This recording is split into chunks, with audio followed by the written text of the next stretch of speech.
नमस्कार दोस्तों, मैं हूं नीलेश। मध्य प्रदेश के डेली करंट अफेयर्स में एग्जाम गुरुजी में आप सभी का स्वागत है। यहाँ पर हम देखने वाले हैं 20 दिसंबर का करंट अफेयर्स। यहाँ पर मध्य प्रदेश राष्ट्रीय अंतरराष्ट्रीय वो खबरें जो हमारे एग्जाम एमपीपीएससी और व्यापम के लिए महत्वपूर्ण हो जाती हैं, उन खबरों को यहाँ पर हम देखेंगे। करंट अफेयर्स की पीडीएफ आप एग्जाम गुरुजी के टेलीग्राम चैनल से डाउनलोड करना नहीं भूलें। ये आपको सुबह के 7 बजे वहां पर उपलब्ध हो जाती है। साथ ही में आप हमारे फेसबुक, इंस्टाग्राम के चैनल को फॉलो कर सकते हैं। और इसके अलावा आपको जानकारी दे दें कि यदि आप एमपीपीएससी की तैयारी कर रहे हैं और आपको जो प्री के नोट्स हैं और मेंस के नोट्स की रिक्वायरमेंट है, जो कि पूरी तरह से अपडेटेड है 2022 के एग्जाम के अकॉर्डिंग, इसमें कुछ एरर्स थे मुख्य परीक्षा के नोट्स में, उनको दूर कर दिया गया है। साथ ही में आपको इसके साथ मिल रही है टेस्ट सीरीज। प्री के साथ आपको डेली आंसर राइटिंग प्रैक्टिस मिलती है। तो वहीं एमपीपीएससी मेंस जो 2021 का होने वाला है, ये 2022 की जो टारगेट कर रहे हैं पीएससी प्री का एग्जाम भी, वो भी साथ साथ में यहाँ पर मेंस की तैयारी कर सकते हैं। मैं ऐसा नहीं कहूंगा कि केवल आप ऑनलाइन एग्जाम जो हमारे नोट्स मिल रहे हैं उनके साथ करें। यदि आपके आसपास कहीं पे ऑफलाइन टेस्ट सीरीज भी चल रही है मुख्य परीक्षा की जो 2021 के लिए, तो आप उसको जरूर दें जो मुख्य परीक्षा की तैयारी कर रहे हैं, क्योंकि उसका लाभ आपको तभी मिलेगा। और अभी ये जो समय है, ये आपके मेंस की तैयारी का है, खासतौर से उन टॉपिक्स का जो आपके प्री के साथ साथ जुड़े हुए हैं। करंट अफेयर की शुरुआत करते हैं हम आज के विचारों के साथ। तो आज का विचार है कि अपनी बड़ाई रण में जाते वक्त नहीं बल्कि वापस आते वक्त करें। यानी यहाँ पर ये कहना चाहते हैं, जिस प्रकार से मेसी ने, ये इनका पहला कप था जब से ये खेल रहे हैं। इसके पहले इनके पास मेसी जो एक सफल खिलाड़ी है, दुनिया में सर्वाधिक बोलते हैं इस समय की सफलतम खिलाड़ियों में से है। इनका संघर्ष भी बहुत लंबा रहा है।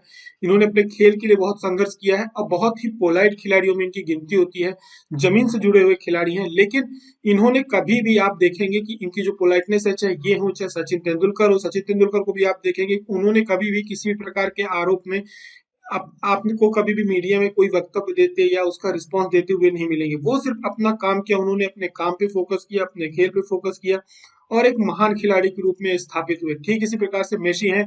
इनके हर नगीने में इनकी सिर्फ एक कोहिनूर इनके पास नहीं था, वो था एक वर्ल्ड कप, जिस प्रकार से सचिन के पास नहीं था। और वो भी इनके पास आज क्या होता है, उनके पूरा का जो ताज है, उनका खेलों का ताज, वो कंप्लीट हो जाता है। इसीलिए अपने रण में जाते वक्त अपनी बड़ाई नहीं करनी चाहिए, यानी अपने मुंह या मिट्ठू नहीं बनना चाहिए।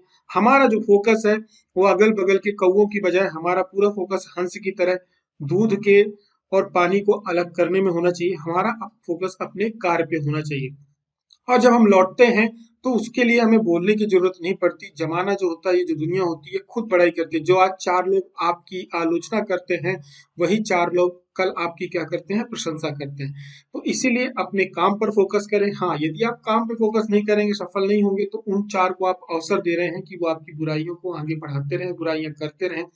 अपने काम पर फोकस करिए, दुनियादारी के चक्कर में मत पड़िए। तो शुरुआत करते हैं करंट अफेयर्स के पिछले दिनों के रिवीजन के साथ। तो पिछले दिन में हमने क्या देखा था, अंतरराष्ट्रीय प्रवासी दिवस कब मनाया जाता है, यहाँ पर बात हो रही थी अंतरराष्ट्रीय प्रवासी दिवस की। तो ये मनाया जाता है 18 दिसंबर को। नेत्रहीनों का जो T20 का विश्व कप क्रिकेट होता है, ये भारत ने जीता है, तीसरी बार लगातार जीता है। लियो वाराडकर, इनका नाम आप याद रखेंगे, परीक्षाओं में टकराया जा सकता है, प्रधानमंत्री हमारे देश के, उन्होंने भी उनको बधाइयां दी हैं। ये आयरलैंड के प्रधानमंत्री चुने गए हैं और ये भारतीय मूल के रहने वाले हैं। 2022 में सबसे ज्यादा जिन पर आर्टिकल लिखे गए हैं वो खिलाड़ी हैं नीरज चोपड़ा, और ये बड़ी उपलब्धि है। आप ऐसा मत पढ़िए कि इन पे सबसे ज्यादा आर्टिकल लिखे गए हैं इसलिए नीरज चोपड़ा फेमस है, नहीं। ये आर्टिकल जो सबसे ज्यादा लिखे जाते थे, वो इसके पहले लिखे जाते थे उसेन बोल्ट पे, जमैका के जो 100 मीटर रहे ओलंपियन। अब उनके बाद नीरज चोपड़ा है जिन्होंने उनको रिप्लेस किया है और ये जगह पर पहुंचे हैं। भारत ने भी अग्नि 5 का परमाणु परीक्षण किया है और ये नाइट ट्रायल था इनका। तो ये कई 5,000 से अधिक किलोमीटर की जो रेंज है उसको कवर करता है। यहाँ पर हमने आपको जो मिसाइल प्रणाली है हमारे पास, हमारे देश की पूरी, उसके बारे में काफी डिटेल्स में चर्चा करी थी। तो जिन्होंने भी करंट अफेयर्स नहीं देखा, एक बार उसको देख लेंगे या पीडीएफ में उसको जरूर पढ़ लेंगे। कई बार परीक्षाओं में प्रश्न वहां से आ जाते हैं। 2023 का जो ई गवर्नेंस पर राष्ट्रीय सम्मेलन आयोजित होता है, अगली बार भोपाल में आयोजित होने वाला है। ऑनलाइन गैम्बलिंग और ये जो गेमिंग नियंत्रण होती है, इसके लिए एक टास्क फोर्स गठित की गई है। ये मुख्य सचिव इकबाल सिंह बैस की अध्यक्षता में गठित की गई है। बच्चों का सांस्कृतिक महोत्सव होता है राष्ट्रीय बाल रंग, और इसका आयोजन हमेशा भोपाल पे किया जाता है। एजुकेशनल लीडरशिप समिट जो समिट होने वाली है, इसका आयोजन इंदौर में होने वाला है। वहीं पर बात करें मध्य प्रदेश की जो महिला दुग्ध उत्पादक कंपनी है मुक्ता, ये आप याद रखना, ये बुंदेलखंड की कंपनी है और इस पे महिलाएं हैं। और इसने अभी क्या है, अपना जो घी है वो लॉन्च किया है मुक्ता नाम से। शुरुआत करते हैं राष्ट्रीय अंतर्राष्ट्रीय खबरों के साथ। तो पहला प्रश्न ये रहा, केंद्र सरकार ने कितने वर्षों के लिए नव भारत साक्षरता कार्यक्रम की घोषणा की है? तो इसका राइट आंसर होगा 5 वर्षों के लिए। डिटेल यहाँ पर देख लेते हैं। ये प्रश्न जो है आपकी परीक्षाओं के लिए एक महत्वपूर्ण हो जाता है, क्योंकि ये जो नव भारत साक्षरता कार्यक्रम है, आपने साक्षरता अभियान सुना होगा, ठीक है। इसी का ये एक तरह से इसको मॉडिफाई करके लाया गया है, इसमें कुछ नई चीजें जोड़ी गई हैं। तो इसको बोलते हैं शॉर्ट फॉर्म में NILP। अब ये चलेगा कब से कब तक? ये 2022-23 से 2027 तक चलेगा। ये 5 वर्षों के लिए रहेगा। 2022-23 से चालू होगा तो 27 तक चलेगा। इसका जो पूरी की पूरी एक योजना है सरकार की। अब विशेषकर इसका जो इसमें जो फोकस है, ये प्रौढ़ शिक्षा के लिए एक नई योजना है। जो हमारी पुरानी योजना चल रही थी वो खत्म हो चुकी थी। इसमें कुछ नई चीजें जोड़ी गई हैं, क्योंकि हमारे यहाँ NEP 2020 भी लागू हो गया, नेशनल एजुकेशन पॉलिसी भी। तो इसमें प्रौढ़ शिक्षा का जो नाम है इसको परिवर्तित करके सभी के लिए क्या कर दिया गया? शिक्षा कर दिया गया। तो आपसे कल को एक प्रश्न ये पूछा जा सकता है कि प्रौढ़ शिक्षा का नाम परिवर्तित करके क्या कर दिया गया है? तो इसको कर दिया गया सभी के लिए शिक्षा। प्रौढ़ से थोड़ा सा क्या हो जाता था कि ऑड फील होता था कि नहीं, मैं बुजुर्ग हो गया हूँ, उसको फिर से शिक्षा दी जा रही है। तो एजुकेशन फॉर ऑल इसको कर दिया गया है। और इसमें सरकार का अब ये जो टारगेट है कि अब 15 वर्ष की आयु से जो भी अधिक होंगे सभी लोगों को शिक्षा प्रदान की जाएगी। ये जो योजना है या जो सरकार का ये कार्यक्रम है, ये हमारा जो नेशनल एजुकेशन पॉलिसी आई है उससे जुड़ा हुआ है। ये वहां पर भी मेंशन थी। तो अब बात करी जाए 2011 की जो जनगणना, उसके अनुसार हमारे देश में 15 वर्ष से जो अधिक आयु की गैर साक्षर है, ठीक है, जिनको जो साक्षर नहीं, जिन्हें अक्षरों का ज्ञान नहीं है, उनकी जो संख्या है आज की डेट में लगभग 25.76 है। और ये संख्या बहुत ज्यादा है। इसमें आप देखेंगे तो पुरुषों की जो संख्या है वो 9.8 करोड़ है, तो वही महिलाओं की लगभग जस्ट डबल हो जाती है, 16 करोड़ के आसपास हो जाती है। तो इस पूरी योजना का जो मूलभूत उसका जो लक्ष्य है, जो मेन लक्ष्य है, वो साक्षरता और संख्यात्मकता के जो उनके घटक है 5, उनको सभी को क्या करना है, 5 वर्ष के दौरान 5 करोड़ जो शिक्षार्थी हैं उनको कवर करना है। उनको साक्षर तो करना ही करना है, साथ में उनके जो बाकी के घटक है उनको भी पूरा करना है। तो 2022-23 में सरकार का ऑनलाइन अध्यापन, शिक्षण एवं मूल्यांकन प्रणाली जो है ऑटलेस, ठीक है, OTLAS का उपयोग करके 5 वर्ष में प्रतिवर्ष 1 करोड़ शिक्षार्थियों को इसमें शामिल किया जाएगा। अब एक अच्छा ऑप्शन आ गया, क्योंकि जब ये प्रौढ़ शिक्षा का कार्यक्रम चल रहा था तो उस समय हमारे पास ऐसी टेक्नोलॉजी नहीं थी कि लोगों को पढ़ाया जा सके। लेकिन सर, वो जो पूर्व सरकारें थी उन्होंने बहुत मेहनत की होगी। आपने एडवर्टीजमेंट भी देखे होंगे कि काफी लोग गांव में जाते थे, और जो हमारे यहाँ खासतौर से जो एक लेबर क्लास थी, जो मजदूर वर्ग था, वो शाम को अपने काम से जब लौटता था तो उनकी रात्रि के समय क्लासेस लगती थी, और उन्हें जो संख्या का ज्ञान है वो विशेषकर कराया जाता था। अक्षर ज्ञान तो कराया जाता था, साथ में उनको एक बेसिक मैथ्स भी पढ़ाई जाती थी, ताकि उनके पास एक गणितीय अनुभव हो, उन्हें गणना करना मालूम हो, क्योंकि उनके साथ कई बार क्या होता, धोखाधड़ी भी इन्हीं कारणों से होती है। तो सरकार के पास एक अच्छा ऑप्शन आ गया है ऑनलाइन एजुकेशन का। आज भी हमारे साथ जैसे जुड़े हुए बहुत सारे ऐसे छात्र हैं एग्जाम गुरुजी में, जो बहुत इंटीरियर एरिया में हैं। आप बात करेंगे तो शहडोल उमरिया के बहुत अंदर गांवों में है, क्योंकि हमने उन्हें जो नोट्स भेजे हैं PSC के हो या किसी के भी हो, कोर्सेज हो, तो आप ये देखिए कि कितने ग्रामीण क्षेत्रों में भी उनके नोट्स पहुंचे। तब हमें अनुभव होता है कि हमारी जो एक पहुंच है वो कहाँ तक है।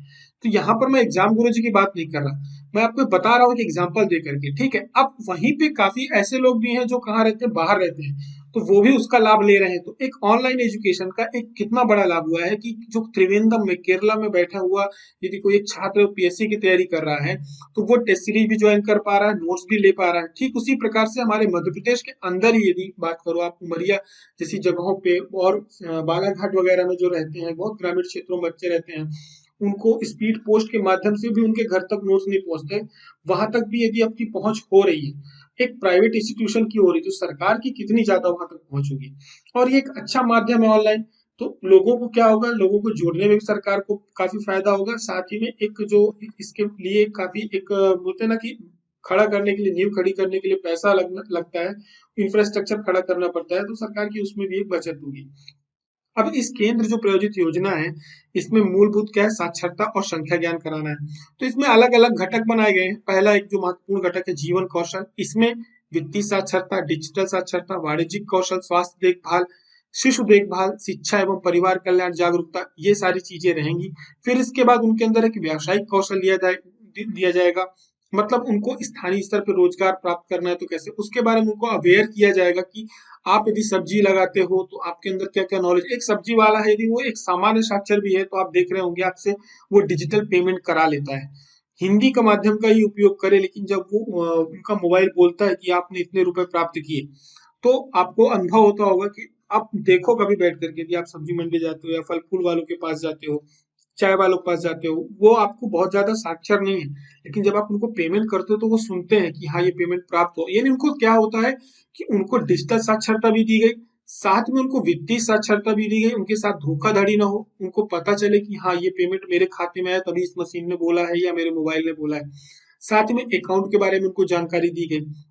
तो जो बेसिक इंफ्रास्ट्रक्चर है, सरकार का जो बेसिक शिक्षा है, वो सरकार का उद्देश्य है। साथ में सतत शिक्षा हो गई, जैसे कला, विज्ञान, प्रौद्योगिकी, सांस्कृतिक, खेल, मनोरंजन, इन सब चीजों से जोड़ा जाएगा, उनकी रुचि पैदा करी जाएगी। यदि कोई, आपने देखा होगा कि गांव वगैरह में काफी ऐसे लोग होते हैं जिनको लोकगीत वगैरह में काफी अच्छा अनुभव होता है, अच्छी प्रस्तुति करते हैं, लेकिन उन्हें वो प्लेटफॉर्म नहीं मिलता या उनके अंदर एक ज्ञान नहीं होता, उनके अंदर कॉन्फिडेंस नहीं होता। तो ये सारी जब उन्हें शिक्षाएं मिलेंगी तो उनके अंदर एक कॉन्फिडेंस डेवलप होगा।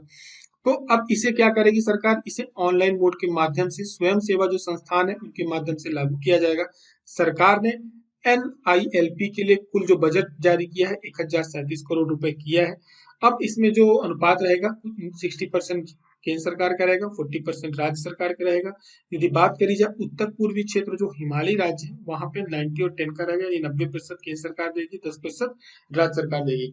तो मोटी मोटी बातें जो हमें इसमें ध्यान रखनी है वो ये है कि ये जो प्रोग्राम है ये 2023 से 27 5 वर्षों के लिए है, और इसका जो नाम रख दिया गया प्रौढ़ शिक्षा का वो नव भारत साक्षरता कार्यक्रम एनआईएलपी रखा गया है।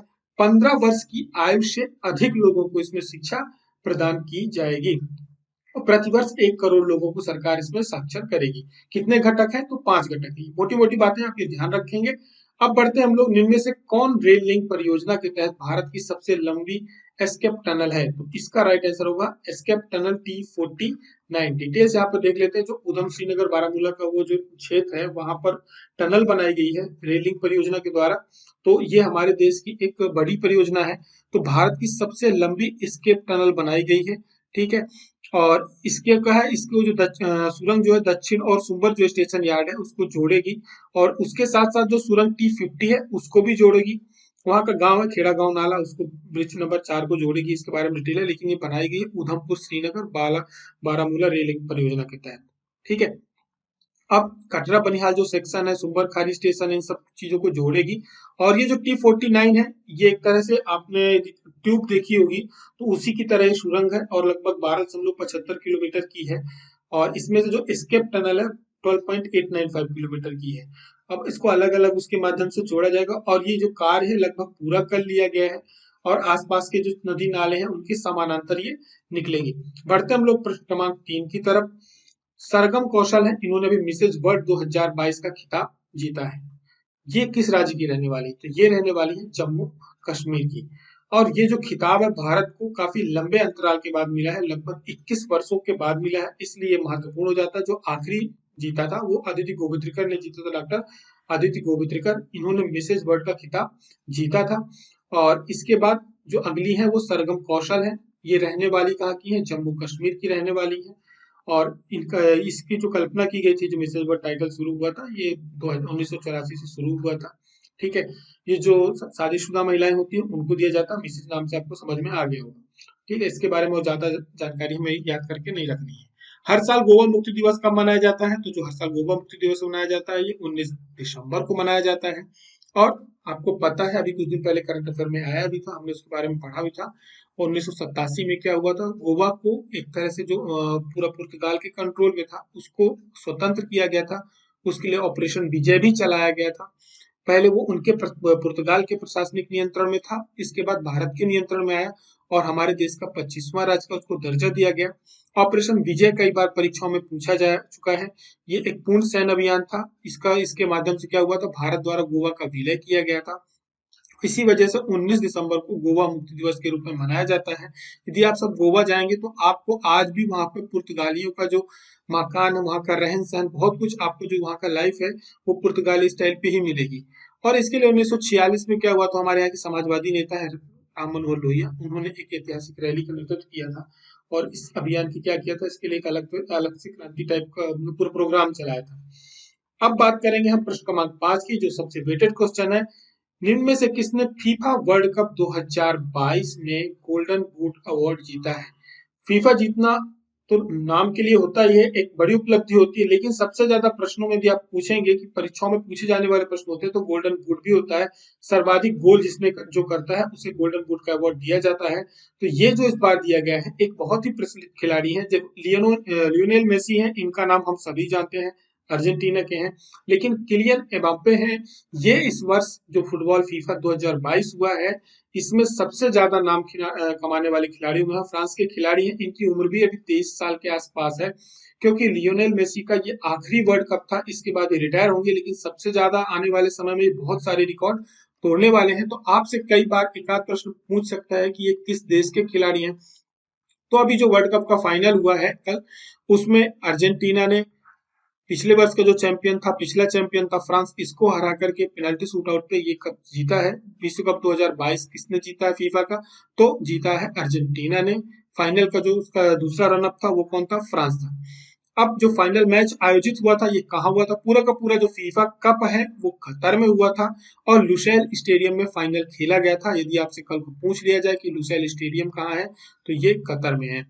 इसके बाद बात करें अर्जेंटीना की, तो ये उपलब्धि अर्जेंटीना के लिए, साथ में मेसी के लिए बहुत बड़ी है, क्योंकि लगभग 36 साल के बाद ये विश्व कप अर्जेंटीना जीता है। और इसने जो आखिरी बार जीता था वो 1978 और 86 में जीता था। ये इसका तीसरा बार खिताब है। ठीक है। अब लियोनेल मेसी की बात करें, सबसे ज्यादा खबरों में बने रहने वाले खिलाड़ी हैं, हमेशा पूरे एक वर्ष लगातार ये खबरों में बने ही रहते हैं। तो इन्होंने भी ये रिकॉर्ड बहुत पहले ही बना दिया था इस विश्व कप में। एक विश्व कप के सभी नॉकआउट मैचों में गोल करने वाले दुनिया के पहले फुटबॉलर बन गए हैं। बात करें मेसी की, फीफा विश्व कप इनका आखिरी खेल है, इसलिए इनको 2000 जो मेसी ने फीफा विश्व कप 2022 में सर्वश्रेष्ठ खिलाड़ी के लिए गोल्डन बॉल का पुरस्कार जीता है। वहीं पे जो एम्बिप्पे हैं, इन्होंने शीर्ष गोल करने वाले खिलाड़ी के लिए गोल्डन बूट का पुरस्कार जीता है। और अर्जेंटीना के एमिलियानो मार्टिनेज है, इन्होंने सर्वश्रेष्ठ गोलकीपर का पुरस्कार जीता है, इन्हें गोल्डन ग्लव्स का पुरस्कार दिया गया है।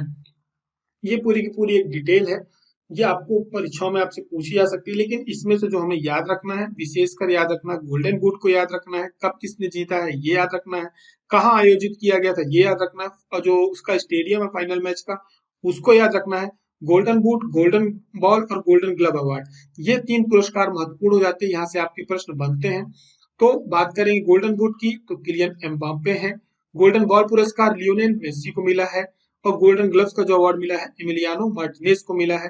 फ्रांस इसमें जो है दूसरे नंबर पे रहा है, क्रोएशिया तीसरे नंबर पे रहा, मोरक्को जो है चौथे नंबर पे रहा है। ठीक है। बाकी के जो खिलाड़ी हैं, कांस्य गोल्ड पुरस्कार, सिल्वर, ये सब यहाँ पे दिए गए हैं।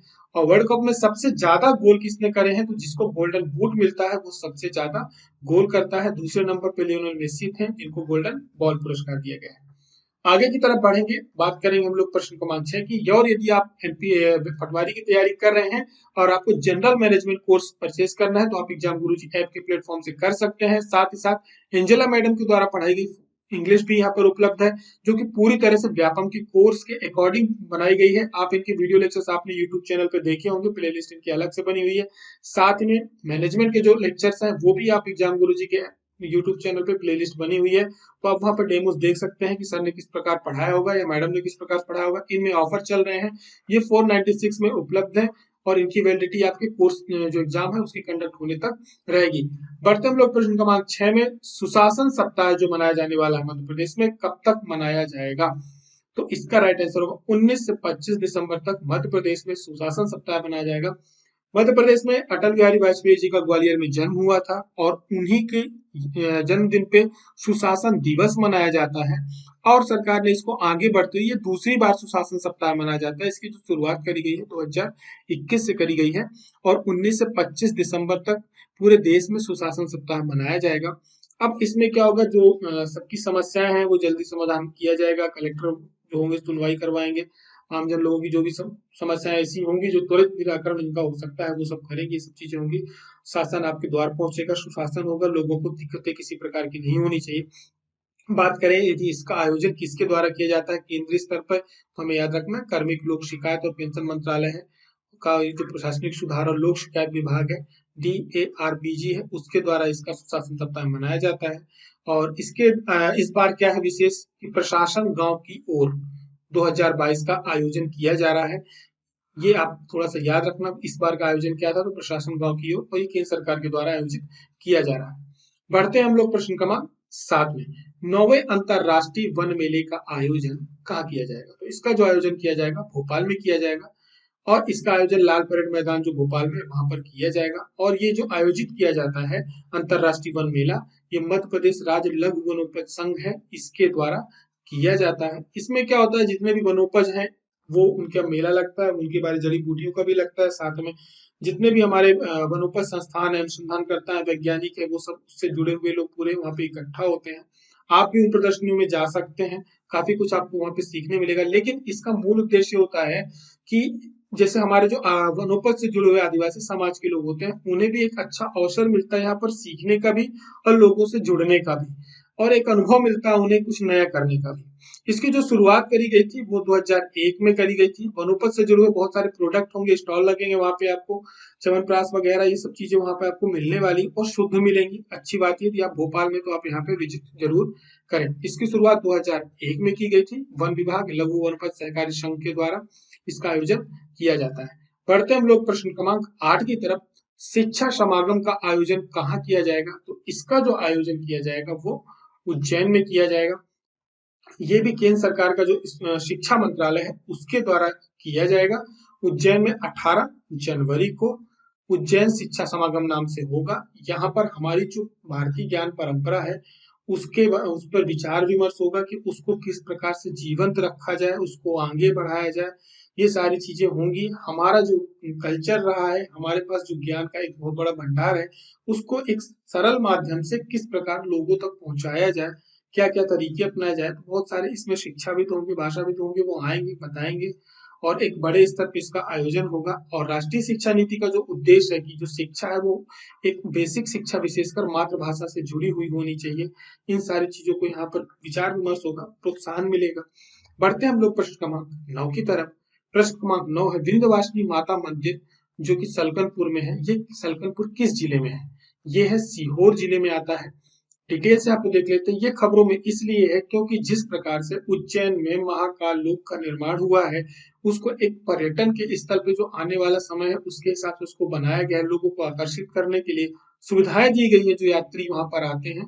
इसी से आगे बढ़ते हुए सलकनपुर पे भी आगे बनाया जाएगा। वहां पर क्या है, जो 64 योगिनी माता है और साथ में माता के जो 9 रूप है उनकी प्रतिमाएं लगेंगी और लोगों के लिए सुविधा वगैरह अच्छी की जाएगी वहां पे। इन्हीं सब चीजों के साथ वहां पे प्रोजेक्ट चल रहा है सरकार का। लगभग जो उद्देश्य है कि मार्च तक हम इसको पूरा कर लेंगे, एक फेज इसका तो वो पूरा हो जाएगा। बात करी जाए बीजासन माता की, तो ये विंध्यवासिनी विंध्य पर्वत पर है, इसलिए इन्हें विंध्यवासिनी बीजासन देवी भी कहा जाता है। और ये जो है सीहोर जिला है वहां से लगा हुआ है, सलकनपुर वहां पर है 800 फीट ऊंची पहाड़ी पे। और बात करी जाए विंध्याचल पर्वत विराजमान बीजासन माता को विंध्यवासिनी देवी के नाम से भी जाना जाता है। बढ़ते हम लोग प्रश्न क्रमांक 10 में।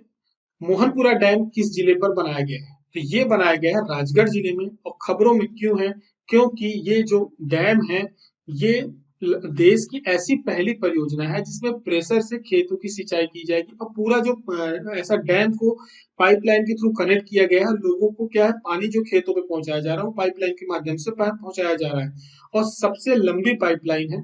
इसकी जो लागत, इसका इनोग्रेशन प्रधानमंत्री जी के द्वारा किया गया था, इसका भी एक फेज पूरा कर लिया गया है। और ये जो मोहनपुरा डैम है ये राजगढ़ जिले में आता है और वहां पे जो नेवज नदी है उस पर बनाया गया है। और इसकी जो क्षमता है ये लगभग 3726 वर्ग किलोमीटर की है और भोपाल संभाग का ये दूसरा सबसे बड़ा डैम है। और ये पहली ऐसी सिंचाई परियोजना है जिसमें प्रेशर से खेतों की सिंचाई की जाएगी। देश की पहली लंबी पाइपलाइन परियोजना है और इसके माध्यम से लगभग 1,35,000 हेक्टेयर जमीन क्या होगी, सिंचित होगी। और साथ साथ में जो औद्योगिक उपयोग के लिए, घरेलू के लिए उपयोग के लिए ये सब पानी वहां पे पहुंचाया जाएगा। सरकार ने इसका एक फीस पूरा कर लिया है। हमने आपसे कल एक प्रश्न पूछा था कि रिद्धनाथ मंदिर मध्य प्रदेश के किस जिले में स्थित है। आप सभी लोगों ने बढ़ चढ़ के हिस्सा लिया और धीरे धीरे जो इसकी संख्या है वो बढ़ती जा रही है। और मैं इस विश्वास के साथ आपको प्रश्न देता हूं कि आप सभी इसको एंजॉय भी करते होंगे इसको आंसर देने में। छोटी सी जानकारी आप सभी को यहाँ पे हम देंगे। करंट अफेयर कैसा लगता है आप कमेंट करके जरूर बताएं। आप लोग नहीं बताते हैं, कोई सुधार की आवश्यकता है, उसमें स्पीड ज्यादा है या कोई दिक्कत है, तो आप उसको कमेंट करके जरूर बताएं, उसको सुधारा जाएगा। ये करंट अफेयर्स आपके लिए है, आप लोगों के ही उपयोग के लिए है। यदि उसमें कोई कमी है आप उसको बताएं, और पसंद आता है तो शेयर करना नहीं भूलें। हम अपनी कमियों को सुधारेंगे और धीरे धीरे आगे बढ़ेंगे। सारी चीजें इसी प्रकार होती हैं। लेकिन जो मुख्य सूचना थी वो ये थी कि अभी हाल ही में क्या हुआ है कि एमपीपीएससी ने किसका एग्जाम लिया है, एडीपीओ का। ठीक है, एडीपीओ का एग्जाम कंडक्ट किया। एडीपीओ के जो पेपर थे वो दो भागों में थे।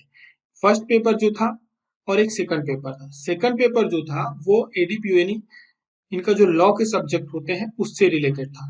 ठीक है, कानून जो पढ़ाई करते हैं उनके लिए था। लेकिन जो इसका फर्स्ट पेपर था वो पूरी तरह से आपके एमपीपीएससी का जो एमपी वाला पार्ट है प्लस करंट अफेयर का भाग होता है, जिसमें आपका स्पोर्ट्स वगैरह, नेशनल इंटरनेशनल करंट अफेयर आते हैं, सब कुछ आते हैं।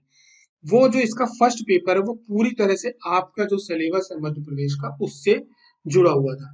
तो मेरा आप सभी लोगों से अनुरोध रहेगा, विनम्र अनुरोध रहेगा कि आप लोग एक बार इस पेपर को जरूर देखें। अच्छे खासे क्वेश्चंस आए हैं, संख्या भी ठीक ठाक है। ये माइनस मार्किंग के साथ पेपर था, तुक्का बिल्कुल नहीं लगा सकते थे। ठीक है, और साथ ही साथ इसमें 40% जो मार्क है वो लाने क्या थे, अनिवार्य थे, अदरवाइज पेपर क्या होगा, बाहर हो जाएंगे।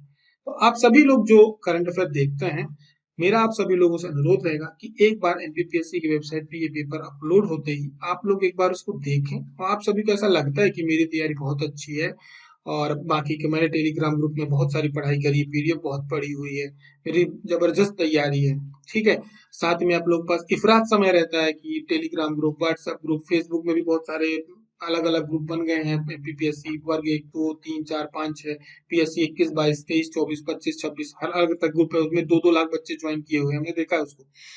तो आपको लगता है कि हाँ, हमें यहाँ बहुत सारा ज्ञान मिल रहा है, यहाँ से आपके पास ज्ञान का बहुत बड़ा भंडार भर चुका है। ये जो क्वेश्चन देता हूँ मैं क्यों देता हूँ, ये आपको ये पेपर देखने के बाद समझ में आ जाएगा। ये पेपर अभी संडे को हुआ है, आप लोग इसको एक बार पेपर को देखें और अगले दिन, या आपको टेलीग्राम चैनल्स में भी मिल गया होगा ये पेपर एडीपीओ का, तो फर्स्ट पेपर इसका एक बार देखिए और अपने अनुभव एग्जाम गुरुजी के साथ कमेंट बॉक्स में साझा करिए कि आपसे कितने प्रश्न बने, क्या आप 40% प्रश्न भी सॉल्व कर पा रहे हैं।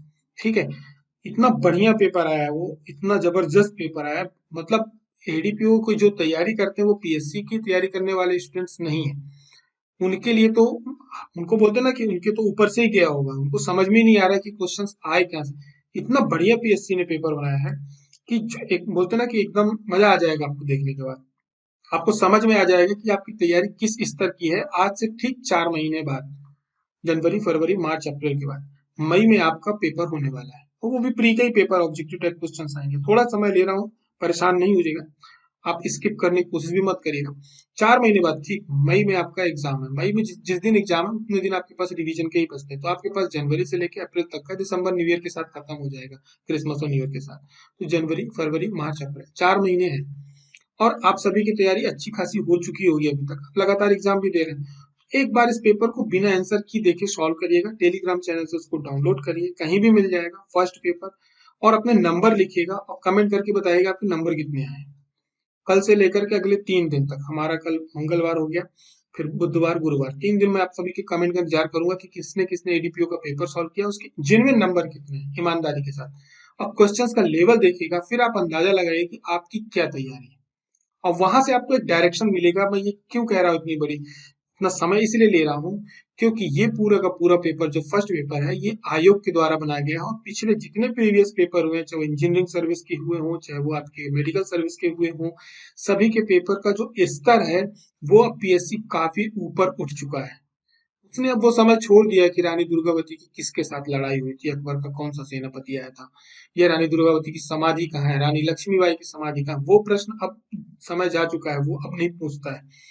इतना डीप में जाकर कि एक पद्मावत का प्रश्न है, पद्मावत में जो नृत्य किया जाता है वो किस शैली में किया जाता है? इतना बढ़िया प्रश्न है। योजनाएं आपने रटी होगी, लेकिन योजनाओं में मैंने आपको कई बार डिटेल बताया था। कुछ लोगों के कमेंट भी आए थे कि सर हम पिछली बार जब मैं जुलाई में आपको करंट अफेयर पढ़ा रहा था, लाइव क्लास थी हमारी एग्जाम गुरु जी की, उससे पूरे करंट अफेयर के क्वेश्चन आए हैं। करंट अफेयर भी यूट्यूब पे डाला हुआ है और पेपर भी आप सभी के पास है 2021 का जो हुआ था पीएससी का। आप बैठ करके मैच कर लीजिएगा। सिंगल क्वेश्चन करंट अफेयर का ऐसा नहीं है जो हमारे द्वारा पढ़ाए गए करंट अफेयर से बाहर आया हो। उस टाइम मैंने अंडरलाइन करके कहा था कि आप इस खिलाड़ी का खेल याद रखो, इसकी जगह याद रखो, खिलाड़ी क्या जीता ये मत याद रखो। वहां पर आपको ऐसे करंट अफेयर के क्वेश्चन मिलने वाले हैं जिसमें आपकी जो योजनाएं हैं, योजनाओं के अंदर जाकर के उसने प्रश्न पूछा है। इतना बढ़िया उसने प्रश्न बनाया, और ये वास्तव में पीएससी के पेपर ऐसे ही होने चाहिए। स्तर ऊपर उठना चाहिए, ये तुक्के नहीं लगने चाहिए। मैं तो कोशिश कर रहा हूँ कि माइनस मार्किंग भी हो जानी चाहिए, क्यों, ये आपके लिए फायदेमंद है। तो आप सभी लोग एक बार एडीपीओ का पेपर लगाइए, उसके प्रश्न देखिए, और इसमें डरने वाली बात नहीं है। मैं आपको डरा नहीं रहा हूं, मैं आपको सचेत कर रहा हूँ। सचेत इसलिए कर रहा हूँ, यहाँ से आपको अनुमान लगेगा कि आपको एक 4 महीने पहले पता चल जाएगा कि हमें पीएचडी नहीं करनी है किसी विषय में, कि आप कल से पीएचडी करने बैठ जाए। आज हम ये छोटे छोटे प्रश्नों के माध्यम से उस जिले को मजबूत कर रहे हैं। आप लोग जो डिटेल्स देते हैं वो इतनी बढ़िया देते हैं कि वहां से प्रश्न बनने लायक होते हैं। साथ में आपके पास जो भी मटेरियल है वो कितना अच्छा प्रिपेयर होना चाहिए। करंट अफेयर को हमारा पढ़ने का तरीका हमें अपना बदलना होगा। हर प्रश्न को किस प्रकार से पढ़ना है वो आप एक बार देखिए, क्योंकि वैसे ही प्रश्न आपको अब मिलने वाले हैं यहाँ पे। और आज जो बाकी चीजों में व्यस्त हैं कि एग्जाम होगा नहीं होगा, फिर ये होगा फिर वो होगा, ऐसा होगा, कुछ नहीं होगा। प्री का एग्जाम कंडक्ट होगा, समय पे होगा। एडीपीओ भी रिट लगी थी, सब चीजें लगी, जबकि एडीपीओ को पेपर कैंसिल होना चाहिए। प्री का आपका एग्जाम कंडक्ट होगा। विवाद सिर्फ परिणाम पे है, ठीक है। विवाद एग्जाम में नहीं है। विवाद किसका चल रहा है? परिणाम का चल रहा है। अब परिणाम उसी का, परिणाम का विवादों में इंटरेस्ट लेने वाला वही हकदार है जिसने एग्जाम अच्छे से दिया है। तो परिणामों, ये जो विवाद चल रहा है सिर्फ उसी के इंटरेस्ट का विषय है, यानी उसी को इन विवादों पे ध्यान देना चाहिए जिसने एग्जाम अच्छे से दिया है, यानी जो अपने रिजल्ट का वेट कर रहा है। लेकिन जिसने एग्जाम ही अच्छे से नहीं दिया है उसको इन विवादों में सोचना ही नहीं चाहिए। आप यदि 2022 की तैयारी कर रहे हैं, मतलब आपको परिणाम, ये जो विवाद चल रहे हैं इन पे ध्यान नहीं देना चाहिए, क्योंकि पूरा का पूरा विवाद परिणाम का है। प्री का एग्जाम हो चुका है, दो बातें होंगी, या तो मुख्य परीक्षा पूरी होगी दोबारा, या तो नहीं होगी। फिर इसी के हिसाब से, परिणाम के हिसाब से आपके क्या होंगे, मुख्य परीक्षा का आयोजन किया जाएगा, रिजल्ट बनाया जाएगा और उनको इंटरव्यू के लिए बुला दिया जाएगा। ठीक है, प्री का एग्जाम दोबारा कहीं नहीं होना। इसी प्रकार से 2022 का भी एग्जाम होगा। हो सकता है उसमें डिले हो मेंस के एग्जाम में, उसके बाकी चीजें हो, लेकिन एग्जाम होगा ये तय है।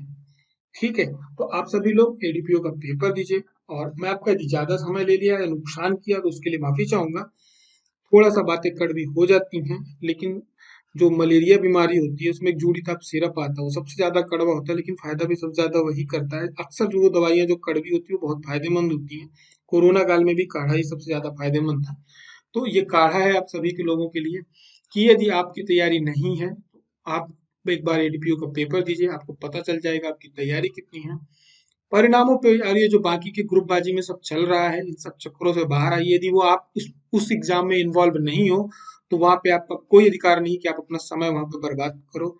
यदि आपका एग्जाम 19 का मेंस में या 20 के मेंस में, 21 के मेंस में आप नहीं हो, आप बिल्कुल फ्रेश हो, आपको एग्जाम पास टारगेट है कि निकालना है, हो तब भी एग्जाम तो देना है, तो आपके पास इतना समय नहीं होना चाहिए अनावश्यक, क्योंकि इतनी चैटिंग होती है, हमने देखा है ग्रुपों में कि यदि 1500 2-2000 चैटिंग हो जाती है 2 से 3 घंटे में, तो कोई मतलब नहीं है। हाँ, हमारे संस्थानों को आप चला रहे हो, ये हमारे लिए फायदेमंद है। कुछ नहीं करोगे, आप हमें पैसा तो दोगे ही तैयारी करने का। तो एक बार आप लोग देखो, और इस समय बर्बाद नहीं करना है तो स्वरोजगार योजनाएं बहुत सारी चल रही हैं, आप सब लोग उसका लाभ ले सकते हैं। मुख्यमंत्री के मैंने डिटेल में कई बार बताया, सभी के लिए अलग अलग योजनाएं हैं। 1 करोड़ तक का लोन मिल रहा है। फालतू में आप लोग अपना यहाँ पे उम्र मत बर्बाद करो। लेकिन यदि पढ़ना है तो इससे अच्छा अवसर जीवन में नहीं आएगा। 2023 परिणामों का वर्ष है सभी के लिए, सरकार के लिए भी और आपके लिए भी। ये परिणामों का वर्ष है। इस 2023 को कोई व्यक्ति नहीं भूलने वाला है, क्योंकि सब कुछ इसी वर्ष तय होना है। बहुत सारे लोग ऐसे युवा हैं जो कुछ न कुछ लेके जाएंगे, सरकार उनको देने के लिए बैठी। साथ में सरकार के लिए भी परीक्षा का वर्ष है और हमारे आपके लिए भी परीक्षा का वर्ष है। जो मेहनत करेगा वो लेके जाएगा। इसके साथ आज का प्रश्न आप सभी के लिए ये रहा, मध्य प्रदेश में एक जिला एक उत्पाद में बाटिक प्रिंट एक फेमस है, उसको सम्मिलित किया गया है उस जिले का। उस जिले का आपको नाम बताना है कि उज्जैन, साची, महेश्वर, हरदा कौन सा जिला है। बाटिक प्रिंट किस जिले का फेमस है, आप सभी को नीचे कमेंट बॉक्स करके में बताना है। इस प्रिंट के बारे में देना है, क्या होती है, प्लस उस जिले के बारे में थोड़ी सी जानकारी आप सभी को देनी है। ठीक है, जानकारी उस जिले के बारे में आपके पास बहुत सारी होगी, पर कोशिश ये करिएगा कि ऐसी जानकारी दीजिएगा जो कि एक यूनिक हो, या क्या कहते हैं कि उसमें एक नया हो, कुछ नया हो। अनावश्यक वो जानकारियां नहीं देनी जो सबको लगभग मालूम होती है। ठीक है, और इस करंट अफेयर की पीडीएफ, जिसमें मैंने भी आपका लगभग 15-20 मिनट का समय बर्बाद किया होगा, वो पीडीएफ में नहीं इंक्लूड है। आप इसकी पीडीएफ टेलीग्राम चैनल से डाउनलोड कर लिया करें। नोट्स बनाने की जरूरत नहीं है, कोशिश करें कि पीडीएफ आप लोग इकट्ठा करके ना रखें, कोई मतलब नहीं है। अभी मैं आपका ईयरली करंट अफेयर पूरा कराऊंगा। ठीक है, उसकी क्लासेस बना दी गई हैं, यूट्यूब के चैनल पे हमारे उपलब्ध है। आप सब लोग उसका नोटिफिकेशन पे ऑन कर लें, उसको बेल आइकॉन दबा दें, ताकि आप जब वो क्लास चालू हो तो उसके बारे में आपके पास जानकारी जाए। पूरा करंट अफेयर वहाँ पे हम आपको मध्य प्रदेश का विधिवत कराएंगे। तो आप लोगों को अनावश्यक रूप से जो टेलीग्राम है ना, इसको वसीयत की तरह इकट्ठा करने की जरूरत नहीं है, वो वहाँ पे आपको उपलब्ध रहेगी। और बाकी के जो करंट अफेयर्स की हमारी हर साल मैगजीन आती है वो आएगी ही, और बहुत नॉमिनल प्राइस में रहती है, 49 रुपीज में रहती है, आप सभी के पास उपलब्ध हो जाती है। पूरा एक साल का करंट अफेयर रहता है। तो अनावश्यक रूप से इतनी सारी पीडीएफ आप लोग प्रिंट मत करा करें। हाँ, रिवाइज करने के लिए रखना है तो आप लोग उसको रख सकते हैं, या खुद के नोट्स बना लें, तो उससे अच्छा तो कुछ है ही नहीं। ठीक है, हमारी और आपकी मुलाकात कल के करंट अफेयर में फिर होती है। तब तक आप सभी अपना ध्यान रखें, और मेरी बात ध्यान रखें, एडीपीओ का पेपर जरूर देखें। आने वाले समय में आपका पेपर कैसा होने वाला है, आपको इसका अनुमान मिलने वाला है, और आपकी तैयारी का स्तर भी अच्छा होगा। फिर मुलाकात होती है, तब तक के लिए अपना ध्यान रखें। जय हिंद, जय भारत।